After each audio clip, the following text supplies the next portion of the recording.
আর এবার আপনাদেরকে দেখাবো একটি কাঠের সাঁকোর ছবি। একেবারে নড়বড়ে কাঠের সাঁকো। সেই কাঠের সাঁকো থেকে দেখুন একজন স্কুল পড়ুয়া স্কুলে যেতে গিয়ে রীতিমতো পড়ে যায়।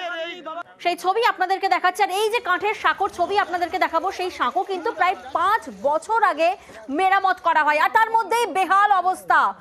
রীতিমতো এই সাঁকো পেরাতে গিয়ে খালে পড়ে যায় একজন পড়ুয়া। স্থানীয়দের তৎপরতায় চিকিৎসকের কাছে নিয়ে যাওয়া হয় ওই পড়ুয়াকে।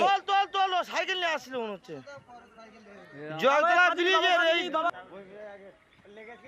এই কাঠের ব্রিজ দিয়ে আসছে তোমাদের? কাঠের ব্রিজটা আসতে আমার ভয় লাগে, পড়ে যায় অনেকজন, সমস্যা হয়। আবার একটা বাচ্চা পড়ে গিয়েছে সাইকেল নিয়ে ব্রিজ থেকে। কেন, কি অসুবিধা ব্রিজে? ব্রিজ ভাঙা, আসতে পারি না, আমাদেরকে ভয় লাগে আসতে।